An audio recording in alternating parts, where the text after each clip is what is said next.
What's going on, Fanout Crew? Colby, Brian, and Jonathan back at you tonight. We got a couple things we want to talk about. Jonathan wanted to show his thoughts on the Book of Boba Fett since he wasn't able to join us last week. And we're going to talk about the Lord of the Rings, Don't know what Rings we're of doing. Power teaser. Yeah, I don't know what you guys are doing. Am I doing it too without even realizing it? And then do a little Pensacon preview for this coming weekend. So, John, what do you got, man? You want to talk about Boba Fett for a little bit before we move on to Rings of Power? You weren't here to defend it from Colby and I tearing For- it. Yeah, we There was- apart. we destroyed it.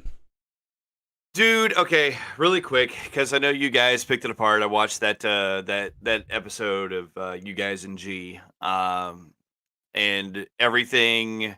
It just, to me, that entire episode was like a couple guys got into it was like me and Colby hanging out and drinking a beer. Hey man, you know what'd be cool? Boba Fett, the Mandalorian, fly with their jetpacks and shoot people. Oh yeah, that'd be cool. That'd be cool. Man, that'd be cool. Like, Boba Fett rides a Rancor. Yeah, dude, that'd be cool. That'd be cool. Yeah, yeah. How do we get from How do we get from jetpacks to Rancor? I don't know. Fuck it. Let's do it live. Fuck it. It's just like Pretty much seems to be the theme of that show. We'll do it live. oh my god. So anyway, and really quick, the only thing that I'll talk about the last episode by itself real quick. Again, you have Boba Fett getting bailed out like how many times in episode? He has Vespa show up. He has the townspeople show up. He has Black Chrysanthemum show up. He has Finnick. Finnick saves the mods, but again, She saves all the people that save him. that anyway. Yeah, exactly. All that episode is like, oh no, what are they gonna do? Oh, here comes power of friendship and Yeah, it reminded me of pitch meeting. Oh, how are they going to get out of that? Actually, it's going to be super easy. Barely an inconvenience. Oh, really? That's basically what I was Really? thinking of.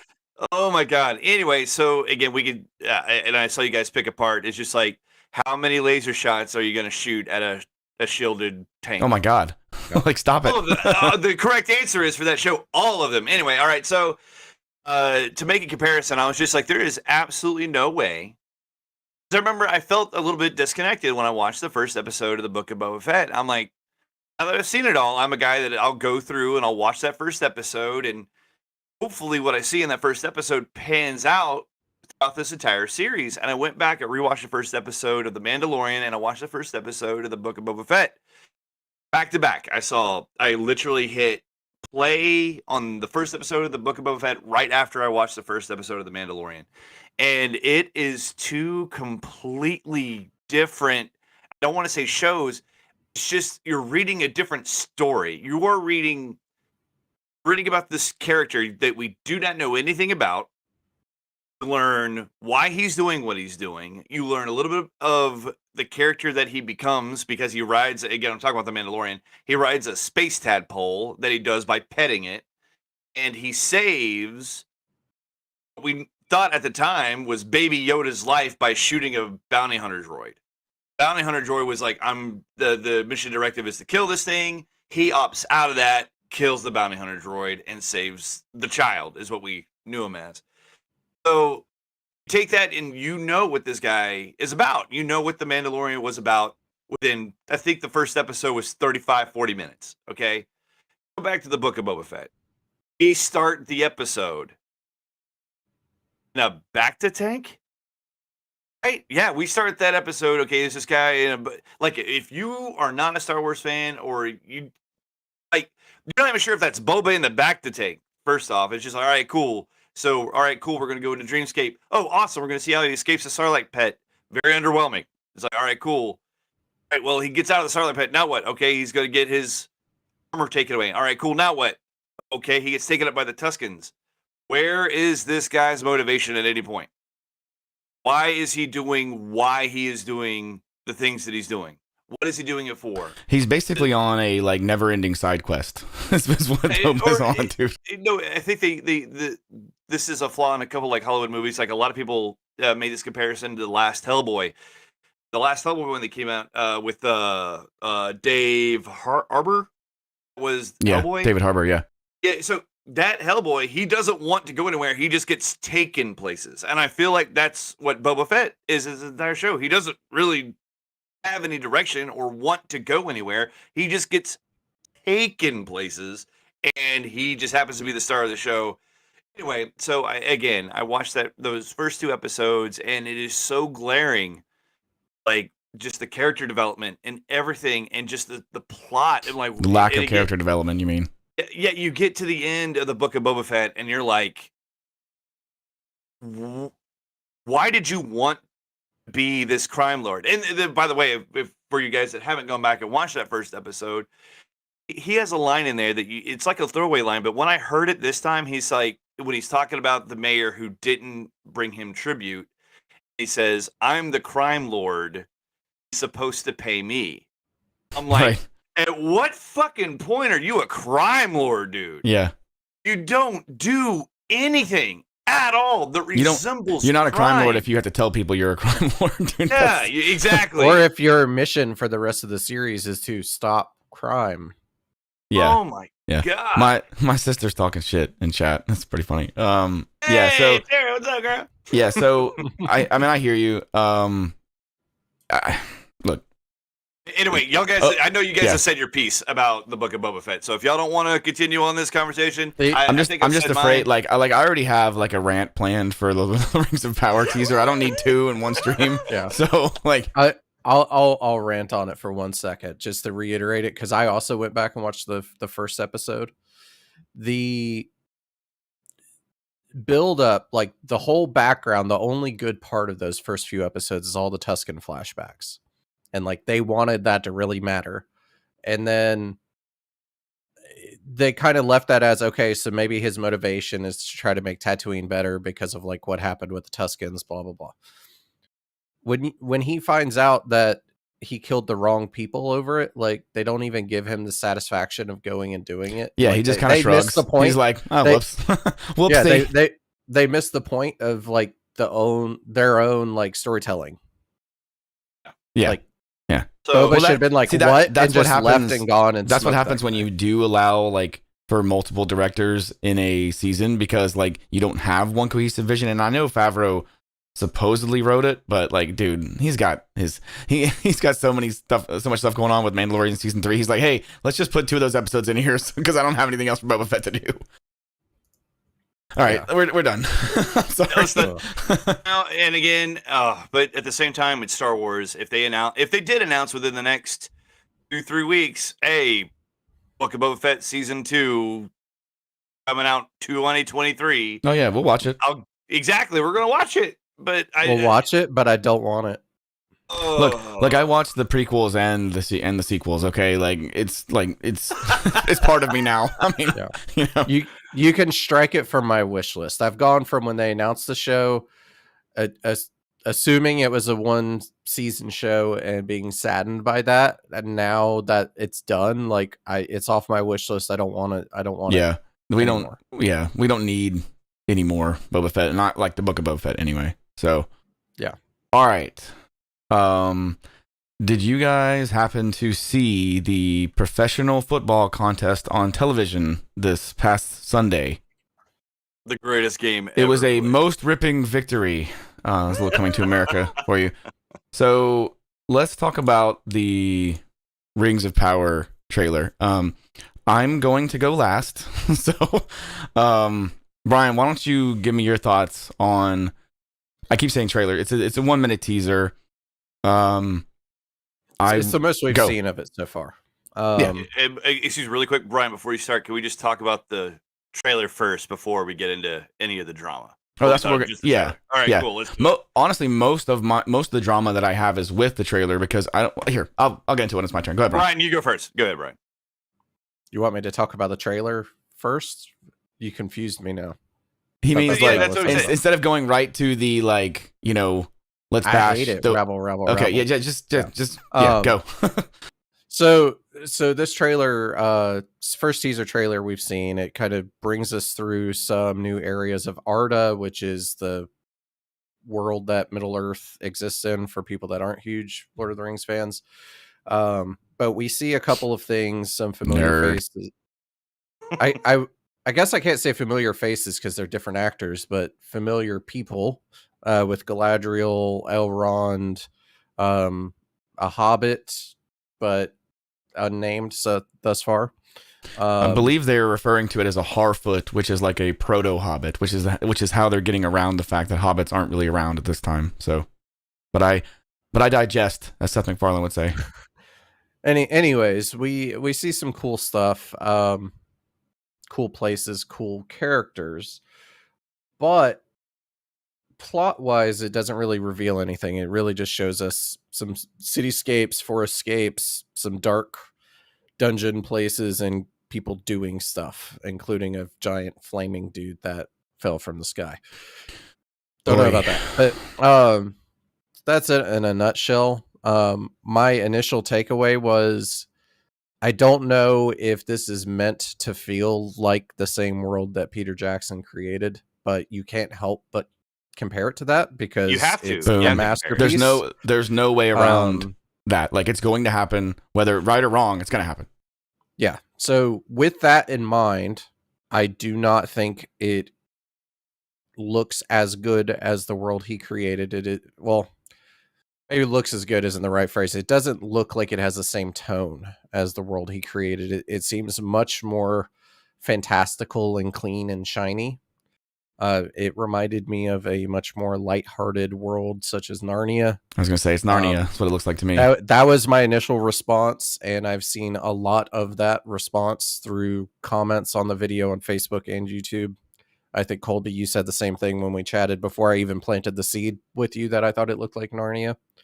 I don't know about the looks of some of the characters. Anyways, I don't know if I want to crap on it. Let me handle that part. I'll let you guys circle it. The main thing I don't like right now is I find the world looks too shiny. I think they're leaning very heavily on CGI, and they've got ray tracing turned on, and it's too much. It looks like a video game with real life people. Totally. I'll circle back around to my other complaints after you guys get a chance. So really quick, Brian, before you hand it over to me, did the trailer, you want to watch it? Because that's what a trailer is supposed to do. No. Right, that's okay, cool. It did the opposite thing for me. So when we saw the first teaser of them like forging the ring, and it had that really cool effect, you were pumped. I had goosebumps. I was excited, like genuinely excited. And I don't even think I had any complaints with that. I might have said the narrator sounded really young, which I'm assuming was supposed to be Galadriel. Yeah, they confirmed that was Morgan Clark, who is playing Galadriel. So that my only thought was she sounded really young, but I don't know that was a complaint, just an observation. And I was amped with goosebumps, texting all my old high school buddies, like, dude, we got to sync up to like try to watch this in a watch party or something when it comes out. And this teaser did the opposite of that. And I'm just kind of like, I'll watch it when it comes out, but I didn't have any of the same excitement and goosebumps, and I didn't even pay attention to when the release date was because I didn't care. I just figured I'd watch it when it comes out. You want to talk about the release date? Amazon has the audacity to release this series. I almost said something. Release this series on the day that Tolkien died. You called Rip. Brian a nerd? Rip. Yeah, it's horrible, dude. It's horrible. Colby's been waiting 3 full days to complain about this trailer to the world. Yeah. All right, John, take it away. And if I am, this is where the argument's going to come in, because I did not mind this trailer one bit. I am excited. I want my fantasy show. I need my sword and board or sword and sandal, fix. I'm ready to go. I'm ready to go back to Middle Earth. You know what I'm saying? I'm ready to watch elves and dwarves and epic warfare and whatever these guys are going to give me. There's nobody else doing it. There is nobody else out there doing some kind of fantasy live action to this magnitude. To Brian's point, however, like there could be we will compare the show to the Peter Jackson movies, and I'm going to compare this trailer. This trailer looks like it's in more the vein of The Hobbit. Now, if you go back and you watch The Hobbit right after you watch the Lord of the Rings trilogy, The Hobbit is a cleaner movie. Ugh. It is everything's brighter. It's just like the Star Wars and prequels. It's the exact same thing as the original trilogy versus prequels. Same exact thing. So at the same time, like in like there's a whole bunch of stuff I dug from the Hobbit movie. There was a ton of stuff. Like I love Smaug. You know, I thought Smaug when he was introduced, he was menacing. He was scary. I don't You know? mind the Hobbit movies. I really don't. I don't mind them. And so I again, like them. if that's the last thing that came out of the Lord of the Rings universe was the Hobbit movies, then I'm on board to see what the next thing is going to be to come out of the Tolkien universe. I am, because I want to see everything done. Now, if you to give you an example, Diane, my girlfriend, was watching that trailer with me during the Super Bowl, and she looked at me at first, she's like, I don't know, and I was just like, oh, it's a show. She's like, oh, it's a show. She thought it was a movie. But she's like, really? It looked more like there was times, and to y'all's point, there was times it looked like a video game. It really did. Like there's little close-up scenes on people's faces, and it does look like straight Final Fantasy type stuff. Yeah. So Yeah, I'm glad you mentioned Final Fantasy because the part where Galadriel's climbing on the ice and she just looks up at the That's the camera, part. that's Final That Fantasy. is I the was like, scene. this is a video game cutscene. That is the scene. Exactly the scene I'm talking about too. Like we're human, man. We look at human eyeballs all day. We look at human faces all day long. And when you give us something fake, we're like,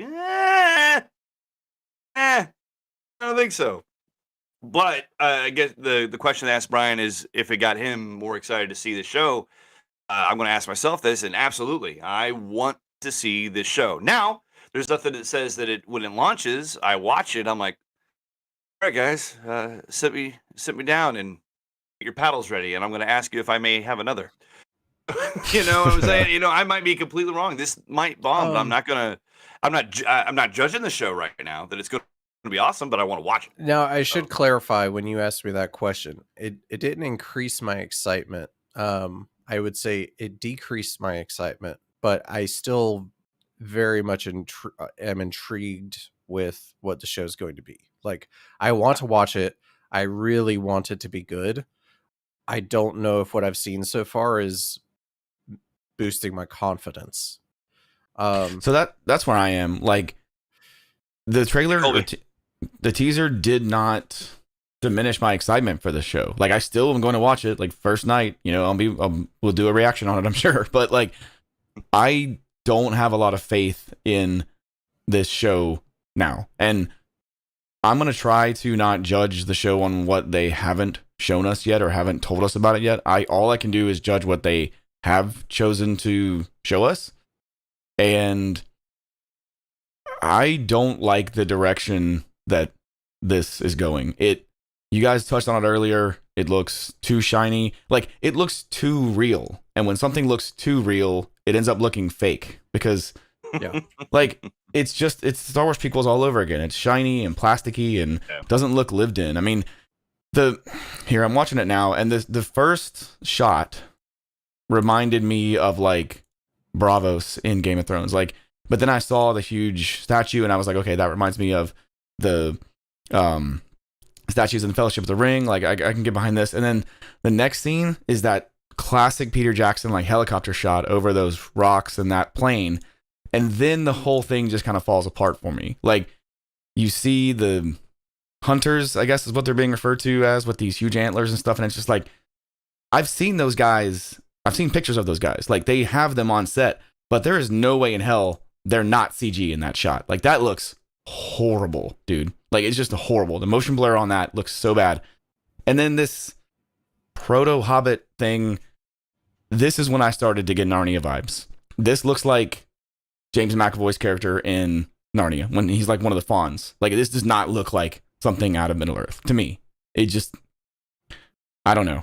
It doesn't help that she has something in her hair, which I think. Yeah, a lot of people are like, "Are those giving antlers?" Or yeah, exactly. And then the whole before the king thing, like that is the dumb. Like the taglines in this trailer are so bad, dude.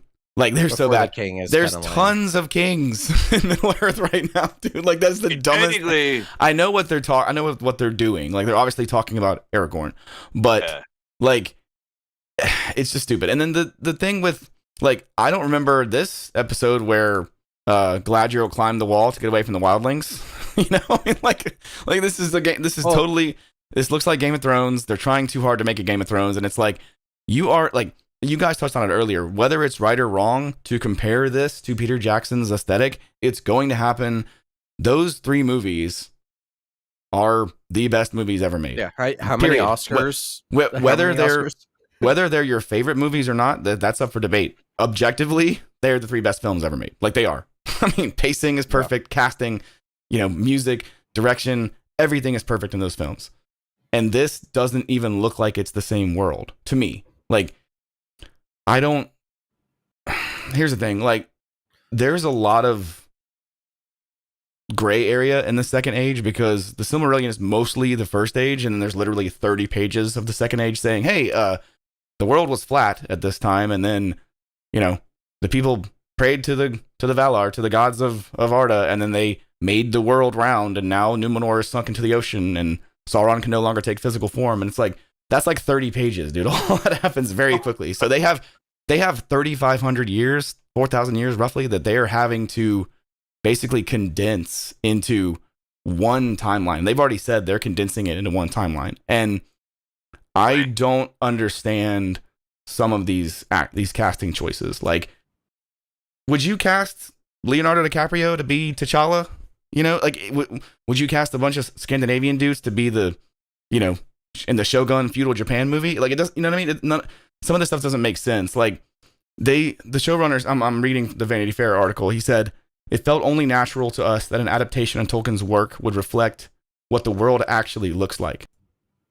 And I'm thinking to myself, like, who reads fantasy to escape to a world that's just like the one they're living in? Like, that's not what fantasy is about, dude. Like, people use fantasy to escape to a different world that has different races, different stories, different rules. And these guys, they don't even have any writing credits to their name, dude. Their only real quote unquote credit was the failed 4th J.J. Abrams Star Trek movie. Like, these guys are hacks. But again, the writers from the series did that? Correct. Yes. The showrunners of the series. Showrunners, yeah. I want this to be good, but like look, I don't care if they want to cast diverse actors. Like, diversity is good, but diversity for diversity's sake is completely against the point. Like, that's not that's undermining the whole mission, right? Plus, I mean, how are you going to justify having a dwarf who's black skinned? Like, they live underground. They have no access to sun to get to generate melanin. Are they serious? Like, think about the lack of forward thinking here, because they've already said that they want it to appear to be in the same world as Peter Jackson's trilogy, but it is a different story, right? So how do they explain the total lack of diversity in the Third Age, but there's, black dwarves and black elves in the Second Age? Like, where do these people go? Are they like going to get killed by all the white supremacist elves? They don't have any foresight, dude. You can't, you know what I mean? Like, you can't just change a character's race that's well documented by Tolkien, right? Like, that shows that they don't care about the source material, or they don't know they're doing wrong. They either don't know or they don't care. And which one is worse? I don't know. Right? I mean, you guys see what I'm saying? Like, it's not the fact that they hired people of color. That isn't the issue. The issue is this story is based on like 95% of the races being Anglo-Saxon, like, ancestors, right? That's what Tolkien based it on.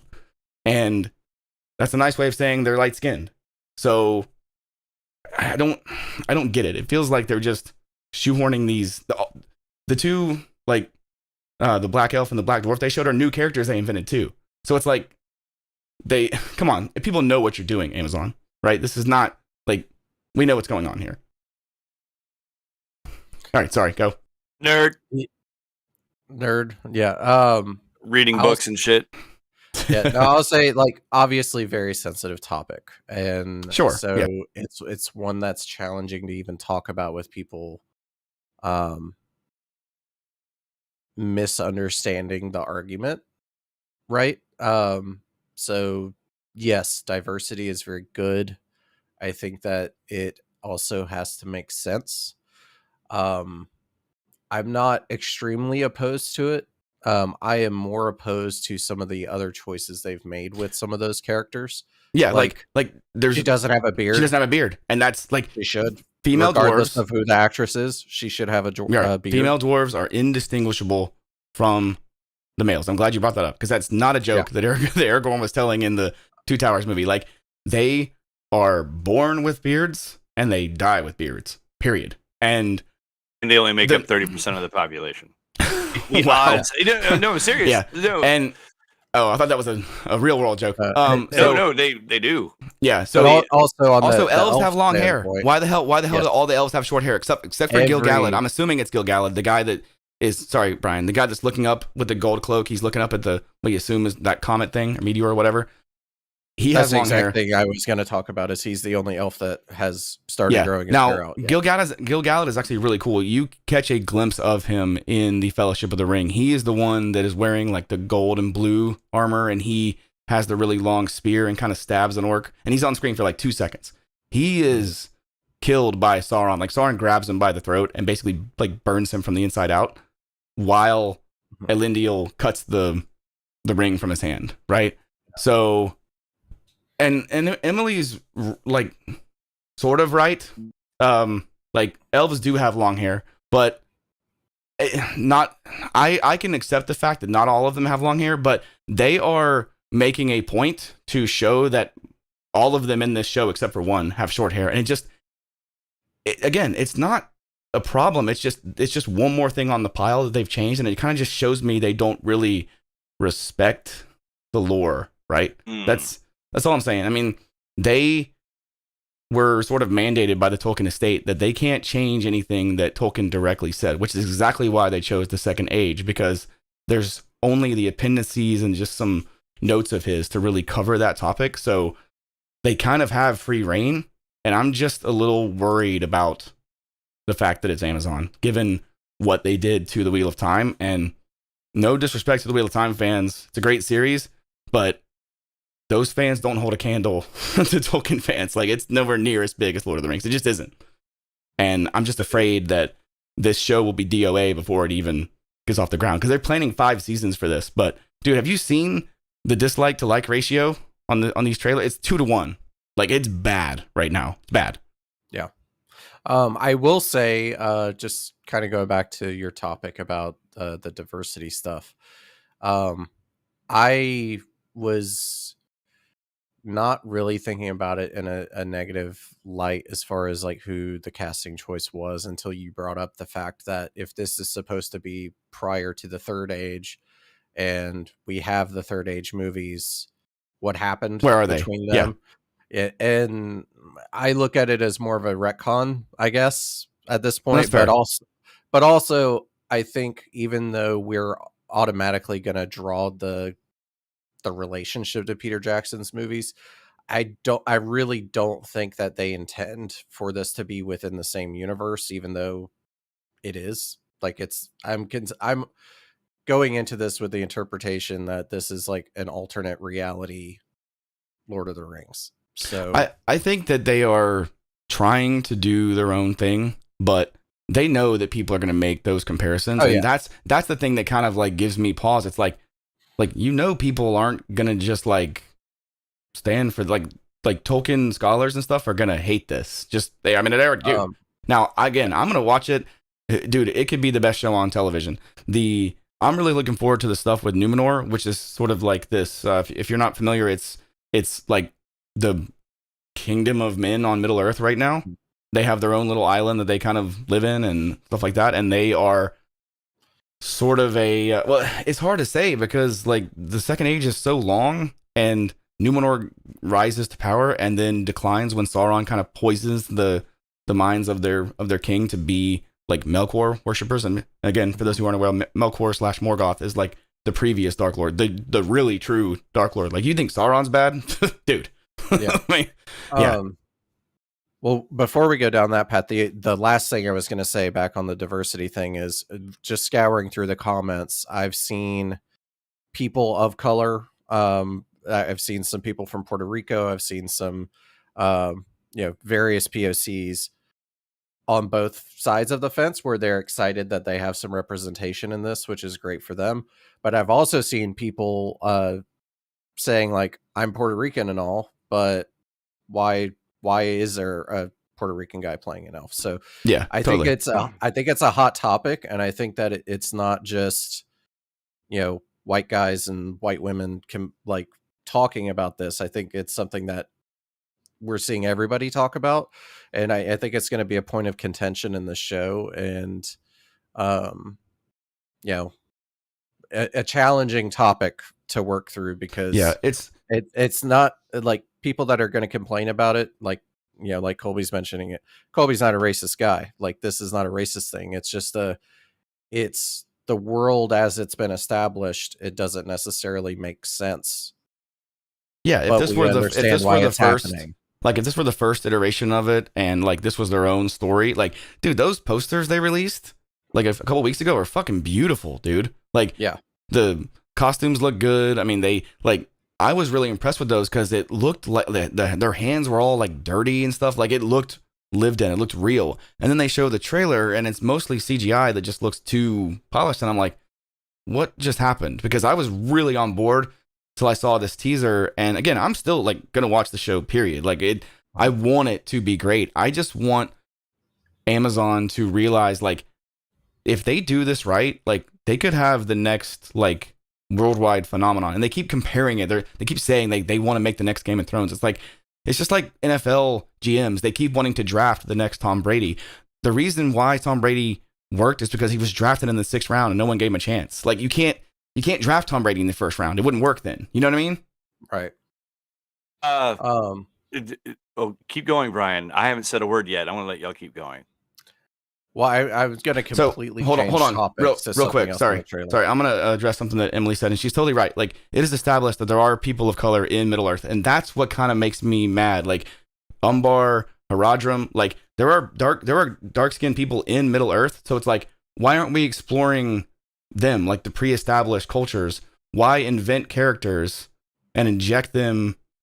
Why inject modern sensibilities and modern politics into a story that was based on Anglo-Saxon folklore? Like, I don't agree with it. Like, it just doesn't. I mean, I'm sure the actors are great. Like, I'm happy they got this chance, but like, it doesn't fit in the lore, and it just it's, I don't know, man. It just seems like they don't respect it, and I'm not a fan.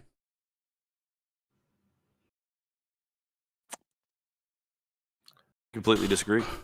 That's fine. I mean, it's just like I said. Here's the thing. It's just like, because you guys are getting. My whole thing is everyone's getting all worked up. We don't even know what if those particular people of color that they have shown are from derived culture that we don't know, or from what you were saying, that are those sections of color in the Tolkien universe that have somehow integrated themselves into dwarves and elves and not quite hobbits. That's what I'm saying. Like, they could do their own.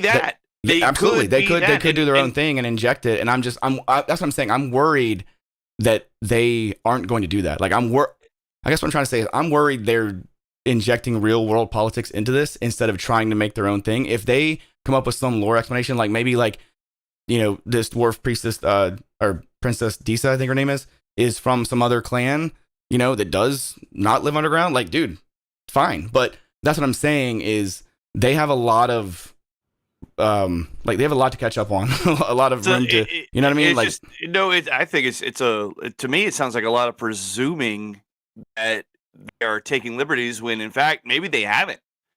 So the only thing we know is about a minute and a half trailer, and that's all we have. And there's all this uppity nonsense about where people shouldn't be and how it's spitting at Tolkien. I completely 100% disagree.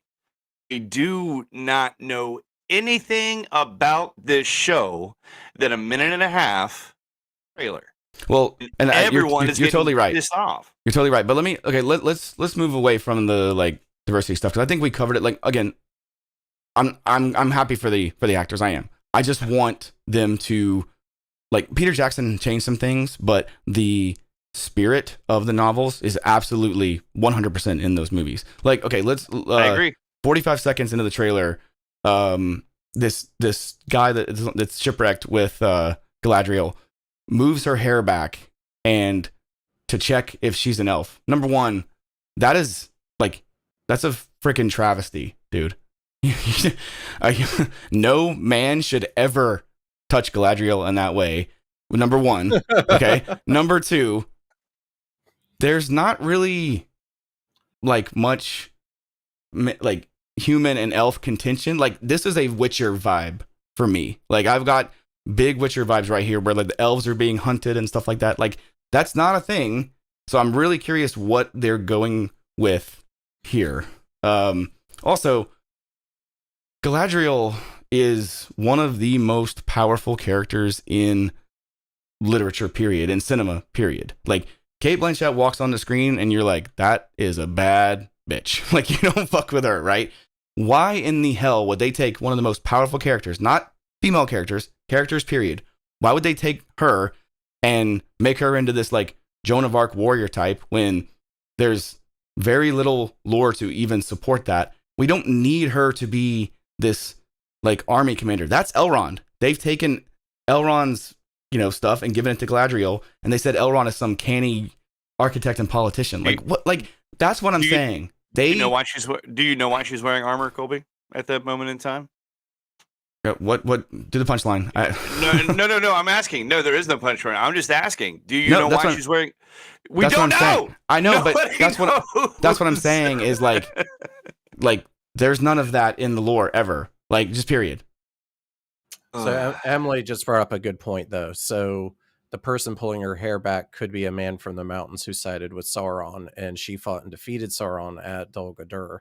So he may actually be someone that does not like elves. I mean, that's well after that. But see, that's the thing. Like, she walks into that fortress where Sauron is pretending to be the necromancer, and she waves her hand and then like just eviscerates. She doesn't need armor and a sword. That completely undermines her character to me. Like, that's what I'm saying. Like, they are making choices that but doesn't that's later fit. Once she has the ring. Yeah, exactly. She can't use when Sauron has the ring, the 3 elven rings can't be used. Like, they can't, because when she turns into God mode, she's wearing armor. Just let you know. She doesn't use a sword. She literally waves her hand. I'm saying, like, she has power imbued within her. She's one of the most powerful like characters ever. She doesn't need to be turned into a dude, is all I'm saying. Like, I don't like the fact that they're turning. It looks like they're like she's like this like Joan of Arc type character. Like, again, I can be making huge assumptions. I'm going purely by what they're showing us. You know what I mean? Like, and they did say Vanity. Hold on. They said in the Vanity Fair article that she is the commander of the Northern armies. Like, that's not a thing. And they're taking too many liberties, dude. You're saying, and you're saying this based on a whole bunch of books. Me, the average film fan, is like, ooh, why is she wearing armor?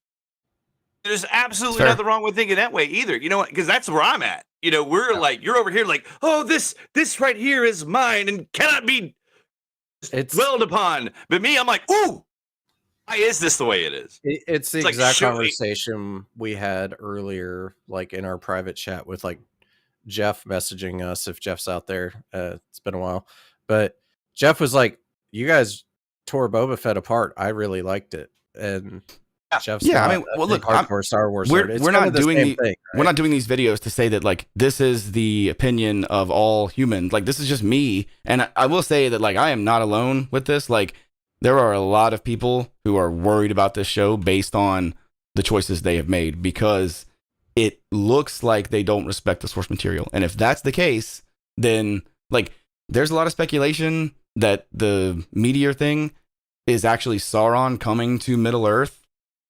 And like, if that is the case, that is a fucking travesty, because that is a travesty if they change that. I want to talk about that. So that is how the Valar come to Middle Earth. Correct. Sauron's not Valar, but you're right. Right, but I'd say that is how the Valar come. There's like what 14. I had it up. Yeah, 14. So is it? Yeah, it could be Sauron coming to Middle Earth. That would not make sense given the literature. It could be one of the other Valar coming though, like one of the blue mages. Well, possibly. okay, so look, I don't want to be that guy, but the wizards are not Valar. They are Maiar, and which is below them. They're like 1 tier or 2 tiers below them, kind of like the celestial, deviant, eternal kind of thing, right? So the Valar are basically gods. There is one god, Iluvatar, who basically is the creator of Arda. But I'm just saying, like, if I don't think that's Sauron. If it is, dude, they have like they've already jumped the shark in season 1 because Sauron's already been on Middle Earth for the entire first age, being Morgoth's like main lieutenant, and then disguises himself as this guy named Anatar, the Lord of Gifts, and that is how he tricks Celebrimbor into making the Rings of Power. So if they change that, then they don't care, and ugh. Yeah, because my understanding is that my understanding is that the Valar also came to Middle Earth, like they originated somewhere else and then came to Middle Earth. Yeah, so it's Arda is this world that they created, right? Like there was nothing there, and then they created this flat world, and these literally like 2 trees were there was no sun and moon at this at this time. The 2 trees were providing light for the entire world. So like this version of Middle Earth is very different than the Third Age. The Third Age, the world is round. In this time period that Amazon's making the show, the world is flat because Numenor is around, and Numenor gets destroyed when the world gets changed into a sphere and it's pulled into the ocean. So like there's a lot that changes in Middle Earth, you know, from Second Age to Third Age. So that's probably how they're going to justify all these changes. It's like, well, we're hitting the reset button, you know, right?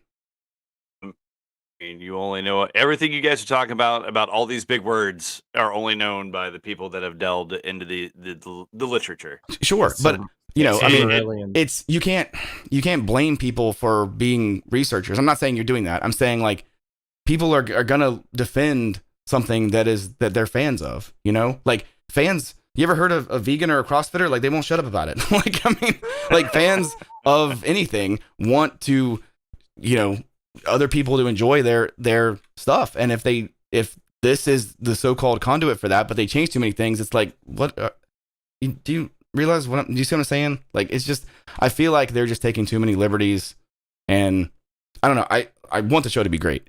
Even if they change stuff doesn't mean the show will be bad, right? The show could be great. No, exactly. At the end of the day, if we get through this thing and they go through 3,000 years in 10 episodes, and as long at the end of the day, it was like, wow, that was awesome. It's like, however the hell they decided to tell it, and 3,000 years pass, and everything is great. All the characters were awesome. It's like, holy shit. That was great. Like again, they're really like walking the fine line of what's canon and what's not canon though, because hobbits are not documented until the middle of the Third Age, but they're in the trailer.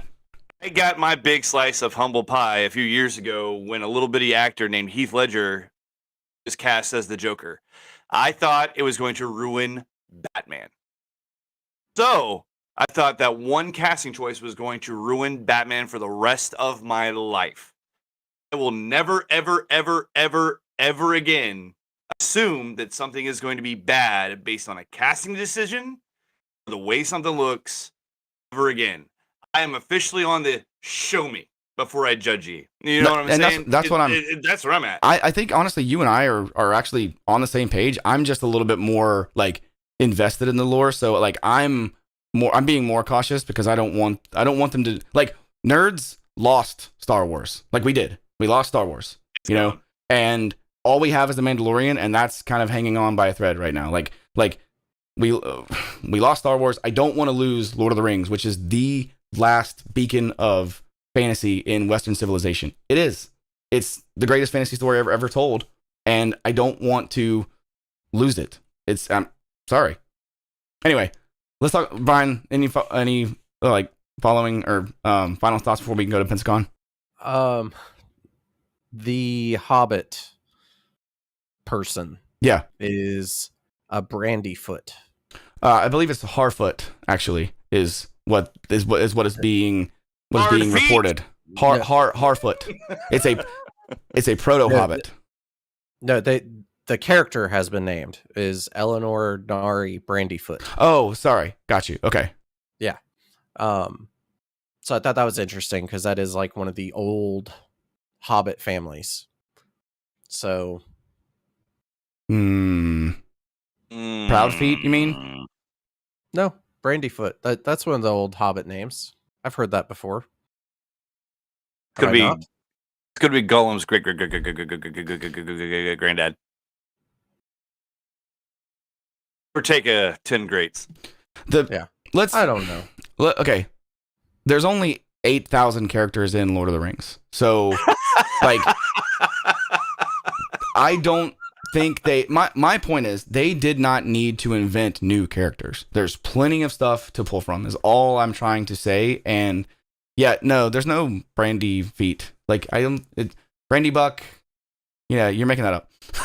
Anyway. I might be. Now, here's the thing. I think they are basically trying to say. Now, let me go back to one of the quotes. I won't be able to find it, but I'll paraphrase. They basically said that they were asking a rhetorical question. They were like, "Would this really feel like Lord of the Rings if there were no hobbits in it?" And I'm like, "Is it Middle Earth?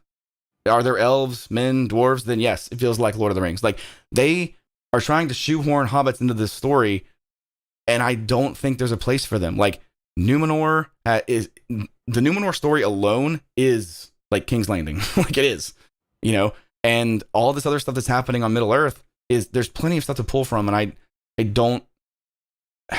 What is the point of having hobbits in this show? I just don't. I don't get it. So what I wanted the show to be, whenever I first heard about it, is kind of what the Silmarillion is, which is more or less a bunch of short stories describing like it's a history, like it's a history book basically. So I think that's also kind of skewed my perception of this trailer. Is I was actually kind of hoping for a show that was like that, where it's a bunch of standalone stories. Yeah, like I wanted this to be an anthology series. Yeah. So I think that has skewed my perception of the trailer.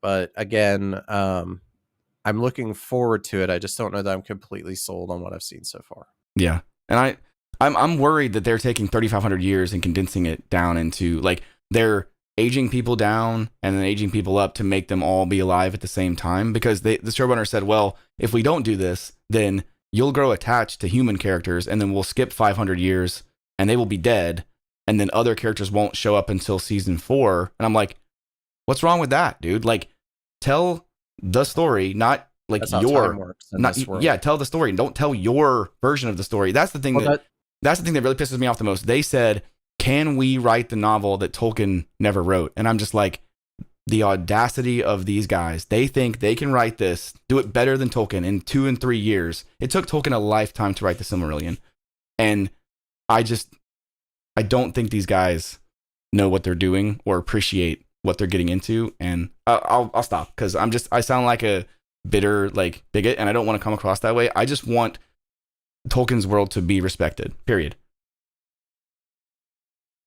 It's interesting that you say they would want to condense the timelines, because I feel like that's actually one of the more interesting storytelling components. Is the relationships between elves and these other races that don't age the same way, like, is actually like compelling storytelling. Yeah. Like, yep. You as an elf, like I relate it to Doctor Who. Like Doctor Who, the Doctor doesn't age the same as everyone else, and that's part of his thing, is seeing his companions grow old. Exactly.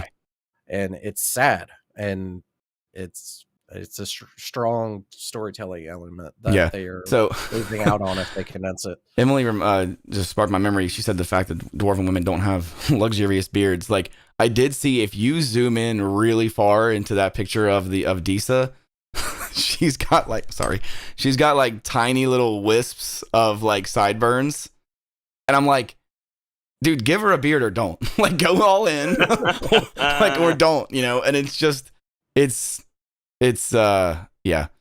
I agree with you, Brian. I think it'd be cool to see Elrond and Galadriel like have to sort of parlay with these like leaders of men every season or two, and then 500 years later they're talking to their like long descendants. You know, that would be cool.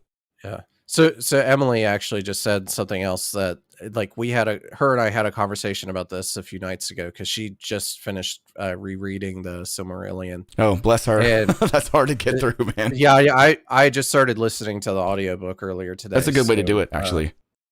Anyways, her last statement here: when men died for the first time, elves were like, "Whoa, what just happened?" Yeah. Go ahead. So as if they're really condensing the timeline to try to make the humans like be able to all fit into the same timeline with the elves, they're missing out on that moment, which I think is really critical to the dynamic between those two races, because elves literally did not know what death was. Like from dying old, at least the best example of that is actually Peter Jackson's Fellowship of the Ring. Gandalf dies, right? I mean, we think Legolas doesn't know how to react. Like they get out of the cave and Aragorn's like, look, get them up. And Legolas is literally looking around, and on his face, he's like, what the fuck just happened? Like, what is that? You know? And they're not accustomed to that. And I think that's a really compelling storyline. And now they're just like, nah, you know, we're no death, no humans dying in this show. So I do like the idea that apparently the first 2 episodes are supposed to be based in the First Age, or at least a prologue of what's going to happen. And I know he dies in Reborn. I'm saying like from the Fellowship perspective, like they don't know that. Like they think Gandalf is dead. You know, Iluvatar brings him back. Like I know all that. I'm just saying like Legolas has no idea what's going on, right? I do like the idea of the first 2 episodes being a prologue. Apparently, we're going to see Galadriel's brother Finrod fighting some orcs, and most of her motivation in this first season apparently is going to be like hunting down the remnants of the like people or, you know, creatures that killed him, which I think is cool. I want to see Galadriel in her like with elven powers, like her magic. I don't need to see her like with a sword, you know? It's just, I don't know. Anyway, Pensacon, go. Who you got, Brian? Pensacon, go. Where'd my guest screen go? So Pensacon 2022 is coming up this weekend. It opens Friday the 18th through Sunday the 20th. We will be there. So keep a lookout for us if you show up. Make sure you stop and tell us hi. Some of the guests, some wild ones this year. What year is this for Pensacon? Like 7, 8 at this point? It started in 2014, so yeah, 8. Yeah, I guess. And so this will be our 8th, and I'm impressed every year that they pull in guests that I would just never expect to come to Pensacola. This year, I think the biggest one that shocked me is Richard Dreyfuss. Yep, like totally. I don't care what that man is charging for autographs and photos. He's getting my money. He is like the one guy I definitely have to get something from this weekend. Plot twist: he makes you tie a sheepshank knot, like in Jaws. Like that's your initiation. I'm gonna Google it tonight. I'll bring a rope and show him my practice. So I think that's a big guest. Lou Ferrigno is coming back. It's always nice to see. Another big one is, and I always pronounce his name wrong, but Giancarlo Esposito. Yeah, for sure. Mandalorian and Breaking Bad and whatever the newest Far Cry is. That's a huge guest. Alex Winter from Bill and Ted. Yep. George Takei. Yep, George Takei. That's huge guest. Got Super Mario, Charles Martinet. Ryan Hurst from The Walking Dead and Sons of Anarchy, and Mike Rooker. Yep. Wrong with that. Yeah. I was just looking at Michael Rooker, like say his name. I still have pictures of when Cameron is like he was maybe 6 months old, and Michael Rooker was all about him, dude. Like we took pictures with him, and he didn't even look at me and Janina. He was all about Cameron, dude. He's really cool. Very, very down to earth guy. Very cool to talk to. The Beastmaster, Mark Singer. I loved those movies growing up. Ethan Embry from Empire Records. Yep, it's good. I think from Doctor Who, if I remember right, John Barrowman's coming back. I saw they announced him. Ming Chen, we'll probably get a chance to talk to him again. Looking forward to talking with Ming. Ming being there would be cool. For wrestling guests, we got Ron Simmons, Ted DiBiase, Damn. JBL. Oh, they got JBL? Mick Foley? Yeah. Nice. Foley's also going to be there. Mick Foley's going to be there? I thought I saw that. I don't see him listed on their page, but that would be awesome. I know he's been there before. Yeah, I'm seeing. Maybe he's like another local con going on down here in the South somewhere. You're saying he's a local con? You just say that? Yes. Oh man. Okay. So here's the list of cancellations. Mick Foley. Oh, Sean Gunn had to cancel. Damn. Jason David Frank, who's the Green Ranger. There's definitely Tom Arnold. Damn, I forgot they had him, but he canceled. David Bradley. I knew David Bradley was supposed to be there. Did Tyra Reed cancel yet? She's not on. She's not on here. Steve Aggie from the Suicide Squad. He's probably filming Peacemaker right now. That's probably why he had to bow out. The other one I'm really excited about is Don Bluth, which did all of the art in Dragon's Lair and Space Ace, the arcade games. An amazing animator. He has done some special artwork for Pensacon that will be with the voice actor for Dirk the Daring, Dan Molina, to sign. And then we also have Jeff Etter from the Space Ace game. The voice actor for the main character will be here as well. Damn, they got Amy Jo Johnson, man. The Pink Ranger, everybody's first crush. Yeah. And they got David Koechner. Whammy. Meet him. That'd be cool. Yeah. And Red Skull, Russ Marquand. Oh, yeah. Yeah. He was a super nice guy. It was a few years ago when I was volunteering with Pensacon. I remember talking to him. It had not been announced that he was Red Skull yet. And he liked pink vitamin water was the drink that he kept requesting. But I remember talking to him about The Walking Dead and asking him if he was working on any other projects. And I remember him telling me, I've got something really big that I'm really excited about that I think is going to change a lot of things for me, but it hasn't been announced yet. I'm kidding. Yeah. So I think it's cool he's coming back. I didn't get an autograph from him last time, so maybe that'll be a good one to get with Red Skull.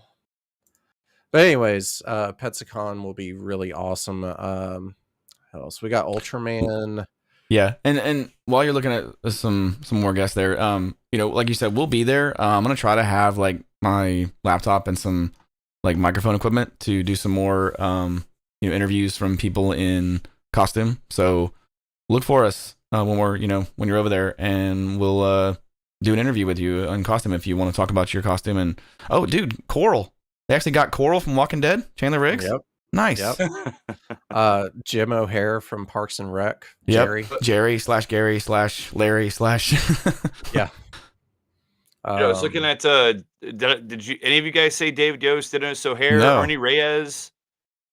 No. Dude. Nope. Yeah, there's some names on here. Dude, Judge Reinhold, like for real, like there's some names on here. McDermott. Donald Logue. Yep. Those of you guys trying to get some American Horror Story. Oh look, John, it's Nick Carter, your favorite Backstreet Boy. That's cool. I didn't know he is here. my favorite.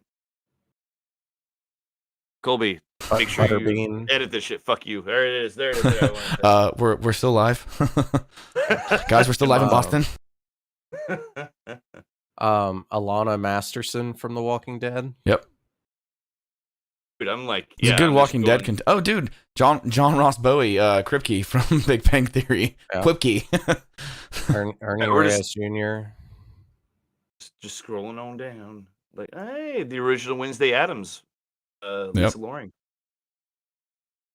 Yeah. So I think as always, we're scraping the surface of their guests. They have like 100 guests. I'm scrolling like it takes me 8 seconds to scroll down to the bottom of their list. Yeah, there's a lot we here. haven't even started naming comic book artists either. Like, Jesus, No. yeah.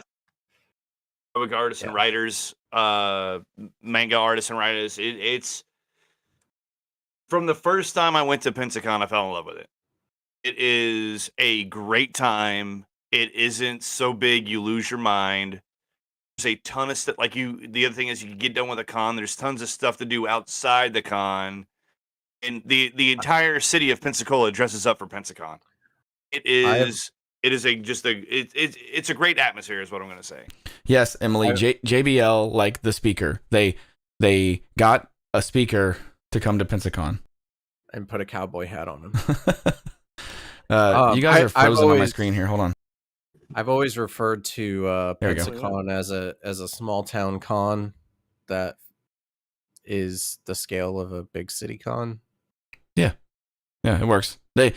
We need a better venue. I mean, the Bay Center has been very accommodating, but it was old when it was built. It's such a weird layout with that hallway of doom. It's like slanted. Yeah. That's obviously outside of the control of Pensacon, but I think the city of Pensacola in general needs. That's what I mean. Absolutely. Venue, period. For all sorts of events, not just this. But yeah, I think it'll be great. I think we will primarily be there Friday and Saturday. Some of us may be there Sunday. I don't know yet. It depends on how Saturday goes. Because I mean, last year, I really wanted to do the costume contest. My wife was helping facilitate the judging and stuff. She's not going to be doing it this year.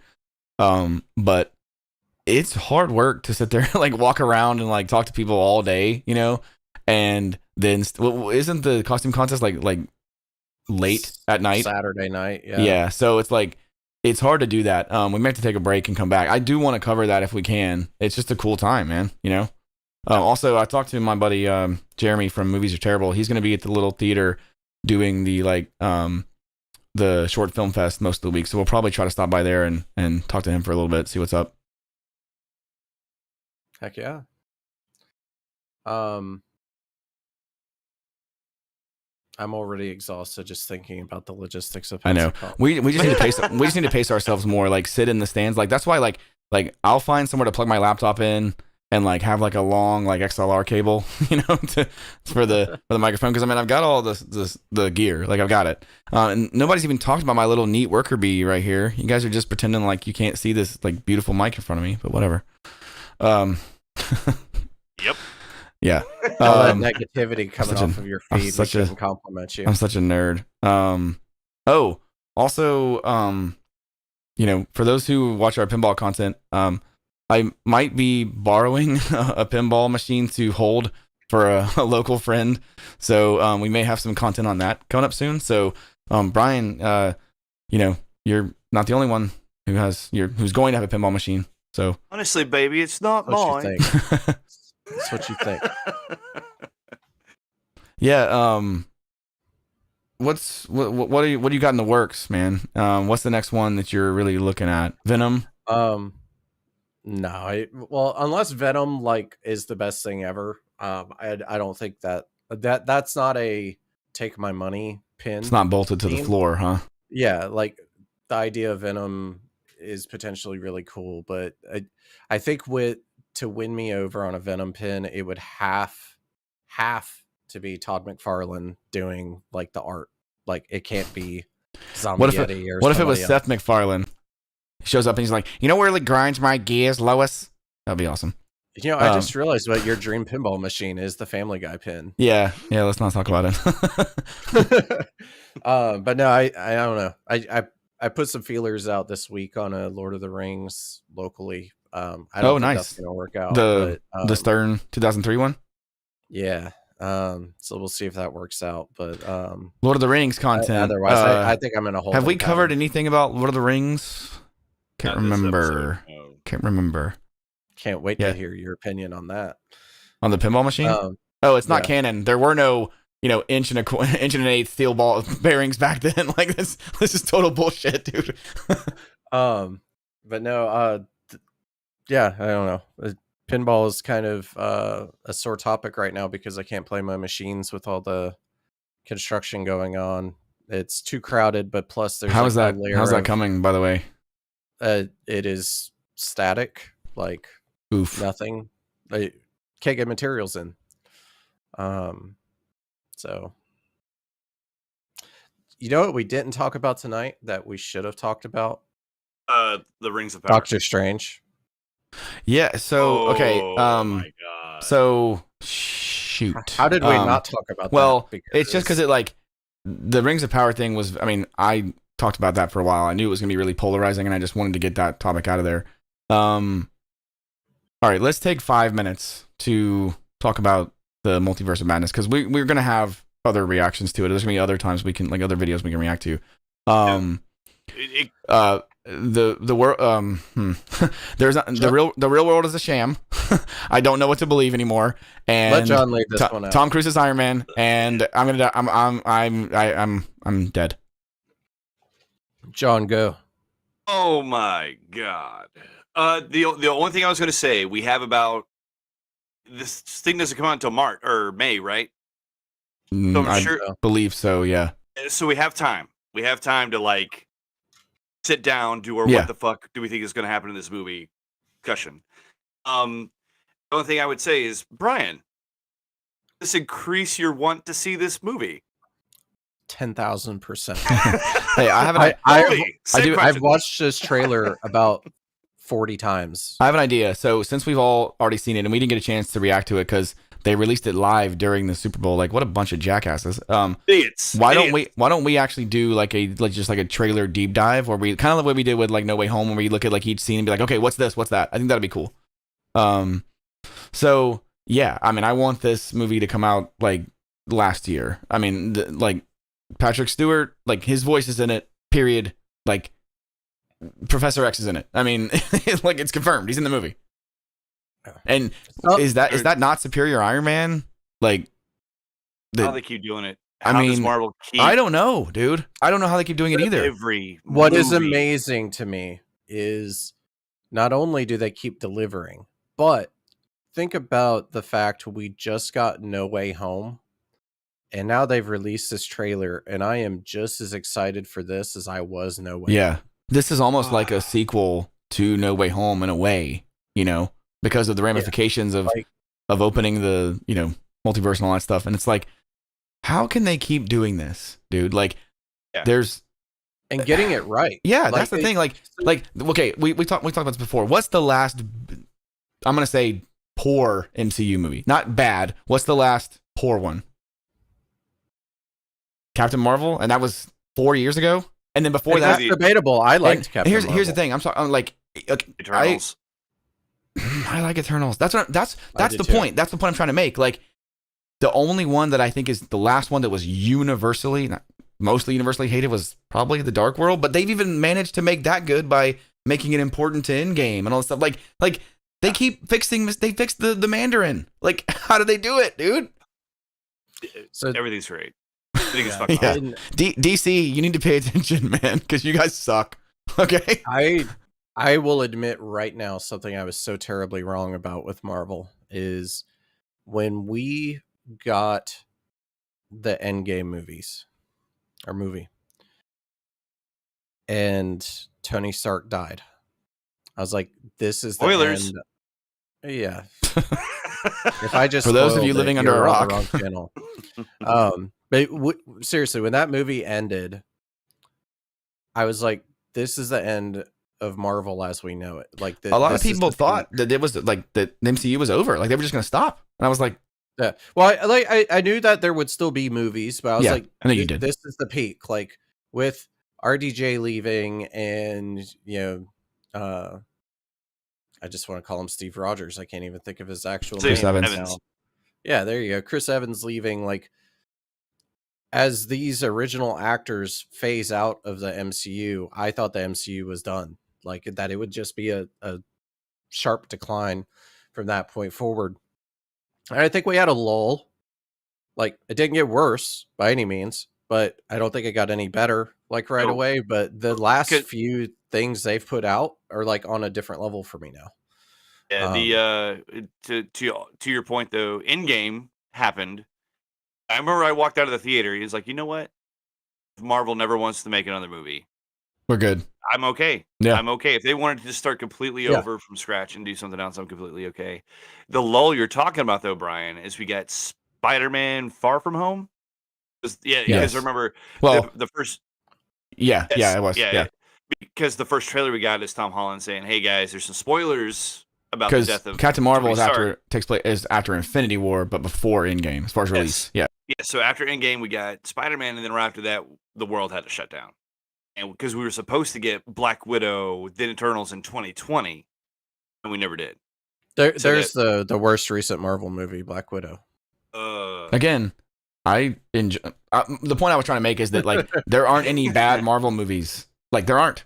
You know, even the ones that are hated, like they're still well made. You know. Yeah. A D in the MCU is still a That's like C+ a movie. that's like a B in the DC universe. You know, like So yeah, we could go on and on. Anyway. About, we are about Doctor Yeah. Strange.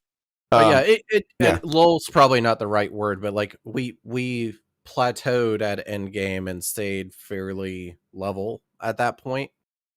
And like with a couple little up and down blips, but like now, like No Way Home reset the bar to be even higher. I just watched that again last night, only the second time, and it's just so good, dude. It's so good. It is. It's a great film. And now with this Doctor Strange, like Doctor Strange isn't even like an exciting hero in my mind. Like I've always thought he's kind of neat dealing with the supernatural stuff, but he's very quickly becoming one of my favorite Marvel characters, and I think this movie is actually going to like Casting. That's all. throw That's all him Benedict up even Cumberbatch further. right there. But yeah, I would love to do like a trailer breakdown in this video. There's so much stuff to dive into. We'll do that. I've watched this trailer in slow motion several times, like picking it apart frame by frame. It is really good. This Yeah. is also the first trailer I've made it a point to be like, get ready for the pause. You know what I'm saying? I'm like, yeah. Back it up, pause. Back it up, pause. No, I'm missing something. Back it up, pause. And see, What is this? I did the same thing with Rings of Power, and then I was like, oh wait, that's right, Doctor Strange came out. Let me look at that, and holy crap, dude! I mean, there's so much to unpack. We'll find probably after Pensacon we'll do a deep dive on that. But I think we're going an hour and 15 minutes now. I think that's good, unless you guys got anything else. It is the age-old curse. Every time Colby's like, "Hey, we're just gonna make this a quick one." I never said I never said it'd be quick. I said it didn't want to be up too late. So look for us at Pensacon this weekend if you're in the Pensacola area. You know, we'll be there. I'll be there Saturday. I got to work on Friday, unlike these jabronis. I think you and Jeff will be there on Friday, right, Brian? I don't know what's happening. I'm off work Friday and Saturday, so I'll be there, but I haven't talked to anyone else yet. Okay. John, Right. What do you got going on as far as schedule? See, the thing is, all I have to do is go into the next room and make good, and I should be able to. Hey, by make good, no, I have a cat. I got a letter. No. Yeah, that's what I thought you meant. All right, guys. All right, let us know what you thought about Rings of Power. If you're, like I said, if you're looking forward to Pensacon, come out and see us. We'll be there. Like and subscribe, and we'll, leave a comment, and look out for some more videos soon. As always, fan out. See you guys Later. Out.